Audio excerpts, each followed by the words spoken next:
Assalamualaikum warahmatullahi wabarakatuh.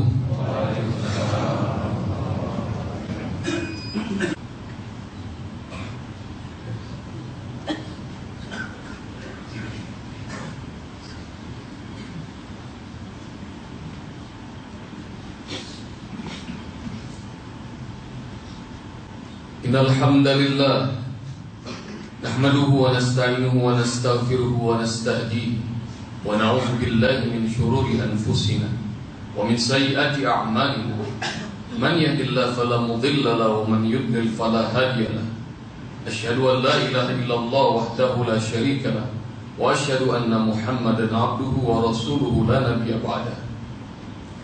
Allahumma shalli wa sallim wa barik ala Muhammad wa ala ali Muhammad kama shallaita wa barakta ala Ibrahim wa ala ali Ibrahim fil alamin innaka Hamidum Majid. Faqad qala Allah Ta'ala fil Qur'anil Karim wa huwa asdaqul qailin bismillahir rahim wa'mur ahlaka bis salat wastabir 'alayha la nas'aluka rizqan nahnu narzuquk wal 'aqibatu lit taqwa. Shadaqallah wa shadaqa rasuluhu an-nabiyyul habibul karim wa nahnu 'ala dhalika minasy syahidin wasyakirin walhamdulillahi rabbil alamin. Ibadallah, ittaqullah haqqa tuqatih wa la tamutunna illa wa antum muslimun. Sidang salat Jumat yang dirahmati Allah Subhanahu wa taala, dalam kesempatan yang mulia ini, di hari yang mulia ini, di rumah Allah yang mulia ini, di atas mimbar yang mulia ini, Khatib Al-Fakir berpesan pada diri pribadi dan kepada kita semua, wahai hamba Allah, bertakwalah pada Allah, lakukan semua perintah Allah, baik yang wajib ataupun sunnah. Meski masih ada perintah Allah yang berat terasa untuk kita kerjakan, tinggalkan semua apa yang Allah larang, baik yang haram ataupun makruh. Meski masih ada larangan Allah yang masih menjadi kesukaan dan hobi kita, namun demi mendapatkan ampunan Allah, demi mendapatkan rahmatnya, mendapatkan surga yang luasnya langit dan bumi, bertakwalah pada Allah. Bertakwa dengan sungguh-sungguh takwa, karena orang bertakwa sungguh menjadi pemenang dunia akhirat. Ikhwatul iman, ini rahmati Allah Subhanahu wa taala. Orang-orang yang bertakwa adalah mereka yang senantiasa dekat dengan Allah, mengerjakan salat, menunaikan zakat, dan mereka senantiasa beriman pada Allah Subhanahu wa taala. Dan ikhwatul iman, rahmati Allah, maka ayo turun kita sama-sama susuri jalan hamba-hamba kesayangan Allah ini. Mereka orang-orang yang bertakwa. Ini ikhwatul iman, rahmati Allah Subhanahu wa taala, salah satu ciri untuk kemenangan bagi orang bertakwa adalah pelihara salat. Salat dirinya, salat istrinya, salat keluarganya, anak keturunannya, karyawannya, dan semua orang sekelilingnya.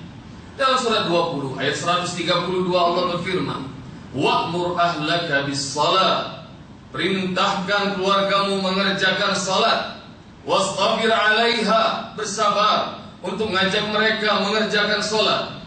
La nas'aluka rizqan nahnu narzuquk, kami tidak pernah memintamu rizki, kami tidak perlu kalian bekerja, kami tidak perlu kalian menikah. Kalau bekerja atau menikah itu bukan karena ibadah pada Allah.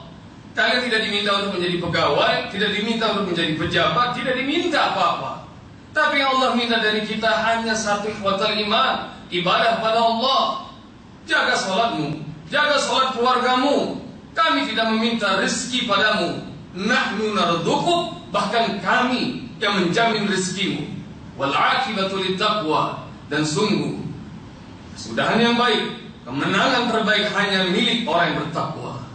Ikhwatul iman yang dirahmati Allah Subhanahu wa taala, seolah Allah beritahukan kepada kita semua, Anda ingin rezeki lancar, tidak usah Anda capek-capek bekerja, ikhwatul iman, tapi jaga sholat kita, jaga sholat keluarga kita, insya Allah pintu rezeki Allah buka dari langit dan bumi.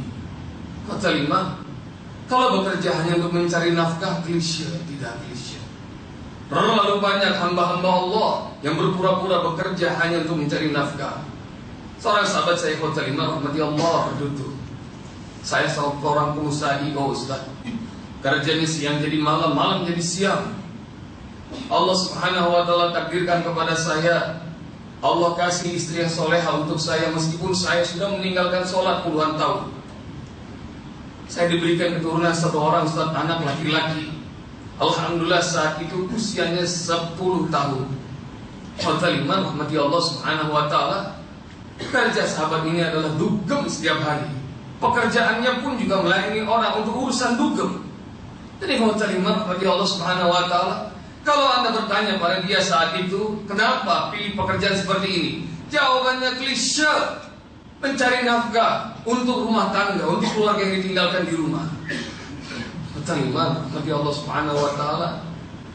Hingga saat itu Ustaz, hari Ahad, saya, istri dan anak kami menghabiskan waktu weekend di rumah. Dari mulai bangun sore pukul 4 sore, kemudian kami nonton televisi. Kami bertiga nonton televisi kabel hingga pukul 5 lewat. Kita nonton berbagai macam channel. Setengah 6 rahmati Allah, istri saya bilang siap-siap sholat. Sedikit pun saya tidak bergeming. Maka subhanallah, ketika terdengar azan maghrib, maka istri saya bilang, yuk sholat. Sengaja dikeraskan itu untuk mengingatkan saya sholat sebagai pemimpin rumah tangga. Tapi apa yang terjadi, Ustaz? Saya malas untuk berdiri. Saya ambil remote, saya gonta ganti channel. Anda tahu hotel 5 jam 6 kurang, acara apa di televisi yang bagus? Enggak ada yang bagus. Tapi setan membuat duduk saya, kata sahabat ini, kok rasanya betah betul, meskipun tidak ada acara yang bagus di televisi. Istri udah selesai, ngambil air wudhu dari kamar, mandi hotel 5 rahmati Allah. Dia panggil anak saya, nak, ayo cepetan wudhu. Anak saya pun bangkit, Ustaz. Apa yang dilakukan ayahnya? Tetap saja duduk di hadapan televisi, gonta ganti channel. Hotel 5 rahmati Allah Subhanahu wa Ta'ala. Begitu anak saya selesai keluar dari kamar mandi hotel 5, sementara istri saya gelarkan 3 buah sejadah untuk kami sholat. Maka ketika anak saya keluar dari kamar mandi, saat itu dia berkata kepada mamanya kalimat yang tidak pernah saya lupakan. Dengan nada yang polos, Ustaz. Dia mengatakan, anak laki-laki saya 10 tahun berkata pada istri saya, Mama, mana mukenaku untuk sholat? Bayangin, wah, anak itu berkata, Mama, mana mukenaku untuk sholat? Anak laki-laki itu berkata kepada mamanya. Begitu telinga ini mendengar, Ustaz, saya kira anak saya ngeledek saya karena dia saya nggak mau sholat. Begitu saya menoleh ke arahnya, saya lihat tatapannya itu serius, mimiknya sungguh-sungguh kepada mamanya. Begitu saya lihat dan kemudian saya kembali ke televisi, gemetar tubuh ini, netes air mata saya. Allahu Akbar. 10 tahun anakku tercinta hadir di muka bumi ini, selama itu dia belum pernah lihat papanya sholat. Terima rahmati Allah Subhanahu wa Ta'ala. Dan sejak saat itu terima rahmati Allah, saya sadar bahwa hidup ini gelap. Harta yang kumpulkan, rumah yang alhamdulillah Allah hadirkan, semua fasilitas dunia ini, rupanya hampa terasa kalau kita jauh dari Allah. Terima. Sejak saat itu sahabat ini sudah tinggalkan semua dunia gelapnya. Dia tinggalkan pekerjaannya, dia tinggalkan hotel 5, kegiatan malamnya. Dia mulai lagi mendirikan sholat. Alhamdulillah sahabat ini sekarang sudah menjadi seorang mubalik yang setiap hari Anda bisa dapatkan tulisannya di Republika. Dan hotel 5 rahmati Allah Subhanahu wa Ta'ala, bertakwa pada Allah. Dan ini Anda tidak diminta untuk bekerja. Kalau bekerja itu semakin membuat Anda jauh dari Allah. Tapi kalau bekerja itu akan membuat Anda semakin dekat dengan Allah, semakin menyukai sholat, semakin sering datang ke masjid, maka itu sesungguhnya adalah pekerjaan yang senikmat-nikmatnya pekerjaan. Barakallahu li wa lakum fil Qur'anil Karim wa nafa'ani wa iyyakum bima fihi minal ayati wa dzikril hakim. Aqulu qawli hadza wa astaghfirullah li wa lakum wa lisairil muslimina wal muslimat fastaghfiruhu innahu wal ghafurur rahim.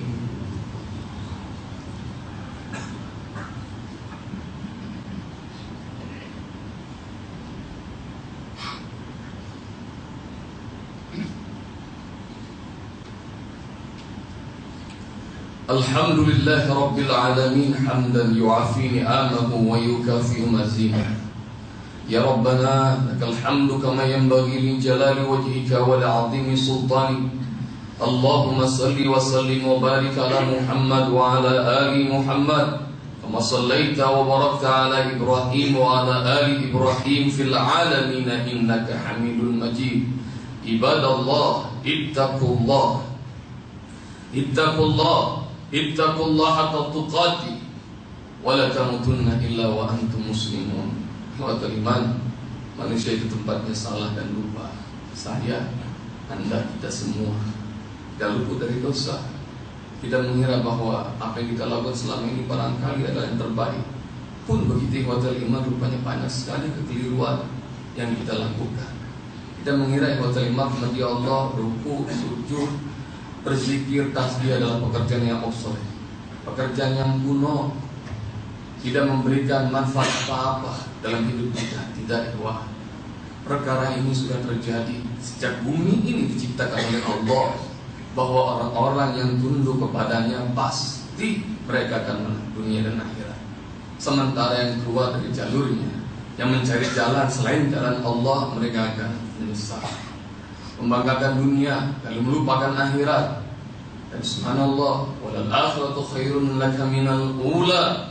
Kata Allah, sungguh akhirat itu jauh lebih bagus, jauh lebih dahsyat bagimu wahai manusia ketimbang dunia yang sementara ini tidak ada apa-apanya. Dan ikhwatul iman rahmati Allah pun begitu. Nasihat Allah amat banyak, nasihat Rasul tiada terbilang. Namun kita senantiasa lebih percaya omongan dunia, omongan setan ketimbang omongan Allah dan Rasulnya. Ikhwatul iman, siapa di antara kita yang tidak mau menyekolahkan anaknya di sekolah yang paling bagus dengan biaya semahal apapun, agar berharap anak kita nantinya masa depan dunianya terjamin? Ya, hampir semua kita begitu. Ini ikhwatul iman rahmati Allah, seorang ayah usianya hampir 50 tahun, ikhwatul iman, dia punya anak 4 orang dan semua umurnya anak-anak di sekolah yang terbaik. Anak Umar yang keempat, anaknya bungsu 10 tahun waktu itu usianya, dia sekolahkan di sekolah internasional dengan biaya SPP yang tidak terbilang. Anda barangkali mengerti, lebih mengerti dibandingkan saya. Maka ikhwatul iman rahmati Allah, hari itu ibunya Umar bilang kepada ayahnya, Pak, hari Sabtu ada Father's Day di sekolahnya Umar, awas ya kalau nggak datang, ancam istrinya. Anda tahu, ini acara wajib. Para ayah yang sibuk, para ayah yang terus mengejar dunia, jarang sekali menyempatkan untuk membelai anaknya, ada bicara anak-anaknya. Dan sekolah mewajibkan dengan sebuah acara namanya Father's Day. Ayahnya Umar begitu mendengar kabar, dia wajib hadir, dia lemes ikhwatul iman. Dia mengatakan dalam hati, ya paling acaranya begitu. Ini anak gua udah 4, yang tertua sudah kuliah, masa acara begitu wajib hadir juga dalam hati. Tapi karena diancam oleh istrinya, dia pun datang. Waktu dia datang ke sekolah internasional itu, ikhwatul iman rahmati Allah, ayahnya Umar udah tahu acara Father's Day bakal isinya apa, dia sudah tahu. Nanti anak-anak disuruh tampil satu persatu. Ada yang nyanyi, ada yang pidato, ada yang baca puisi, menampilkan kebolehan-kebolehan mereka. Habis mereka tampil, nanti ayah dipanggil satu-satu, pura-pura meluk, pura-pura cium, menunjukkan kasih sayang kepada anak-anak mereka. Nah, yang kalimat betul apa yang diduga oleh ayahnya Umar. Waktu dia masuk kelas, para ayah yang usianya 30-an, duduknya semangat di baris depan. Dia karena sudah merasa tua, usianya hampir 50, duduk di belakang. Waktu acara dimulai oleh Miss, guru kelas itu, persis perdugaannya begitu. Ada anak yang baca puisi, nyanyi, orasi, macam-macam, menunjukkan kebolehan. Satu persatu ayah-ayah dipanggil ke depan. Maka ikhwatul iman rahmati Allah, begitu Umar dipanggil oleh si Miss, ayo Umar bin Fulan maju ke depan.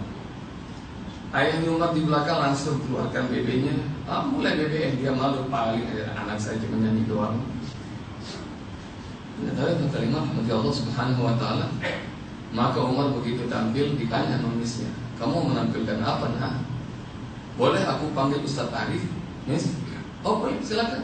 Maka Ustaz Arif persilakan. Begitu Ustaz Arif maju ke depan, si Miss kasih tahu para ayah sekalian yang bertobat, Ustaz Arif ini adalah guru ekstrakurikuler di sekolah ini. Beliau ajarkan baca Iqra, diajarkan baca Al-Quran. Bayangkan ikhwan iman. Maka kemudian Ustaz Arif mengatakan, kamu mau tampilan apa? Ustaz, boleh Ustaz buka Al-Quran surat An-Naba, surat 78. Oh boleh, kata Ustaz Arif. Dibuka surat An-Naba. Silakan, kata Ustaz Arif. Tidak Ustaz, Ustaz saja yang pegang. Aku akan membacanya. Oh jadi kamu hafal? Hafal. Begitu dia ingin menampilkan surat hafalan An-Naba, maka ikhwatul iman, para ayah yang tadi bangga dengan haram mereka dengan subhanallah, kaget semuanya. Ini bukan pesantren ya, ini bukan majelis taklim, ini sekolah internasional. Anak itu menampilkan surat An-Naba dan dia hafal. Baik, baca. Mulai tahu. Maka anak itu kemudian mulai membaca. Dia tahu, dia basmalah, dia mulai ayat 1 dan selanjutnya dengan suara mirip dengan Toha Al-Junaid. Qari, anak-anak yang suara yang merdu sekali. Dia pejamkan mata. A'udzu billahi minasy syaithanir rajim. Bismillahirrahmanirrahim.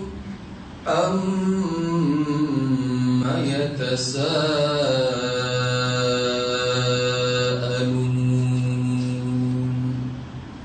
'anil naba'il 'azim